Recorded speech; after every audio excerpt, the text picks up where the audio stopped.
श्रीधाम वृंदावन सब लोग जानते ही होंगे। श्रीधाम वृंदावन में एक महात्मा रहते थे।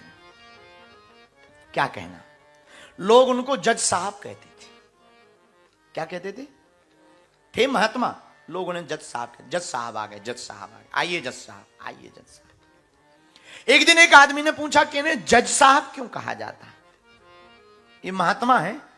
किसी ने कहा कि ये पहले जज ही थे, बाद में एक घटना घटी तो महात्मा बन गए। घटना क्या घटी?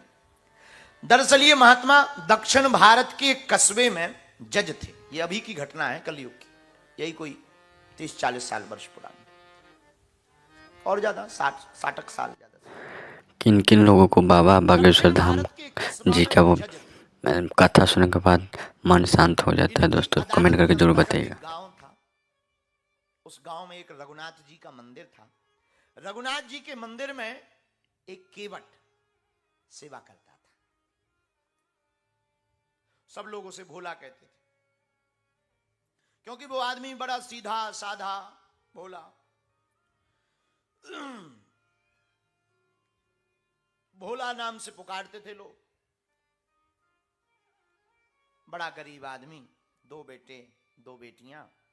बेटी की शादी करनी थी तो बेटों ने कहा पिताजी किसी साहूकार से उधार ले लो, बाद में हम कमाएंगे तो चुका देंगे। सेठ साहूकार ने लिखा पड़ी कि कुछ रुपया बेटियों की शादी के लिए उधार दे दिया। भोला आदमी, इसने वो कागज लिया जिस पे उधारी लिखी थी, पैसा लिया, घर आया, बच्चों को दिया, लो चुका देना। बेटी की शादी हो गई। कुछ दिनों बाद बच्चों ने काम किया तो काम करके पैसा कमाया, पिताजी को दिया, पिताजी ये रुपया ले लो और जाकर के अपने उस सेठ जी के चुका दो। आए, सेठ जी आपकी जय हो, आपने हमारी बेटी के विवाह में मदद की, आपने जो रुपए दिए थे ये ले लो, अब चुका लो और बही खाता बंद कर दो हमारा। सेठ ने उन रुपयों को लिया और उसने हस्ताक्षर बनाए, लो चुकती हो गई, देख लो। ये तो सीधा आदमी। बोला सेठ जी हमें क्या देखना, ना तब देखा था ना अब देखना, रघुनाथ जी जाने। सेठ जी के मन में लालच आ गया तो इसने चुकती का पर्चा तो बही के बीच में रख दिया। इनसे कहा पानी ले आओ।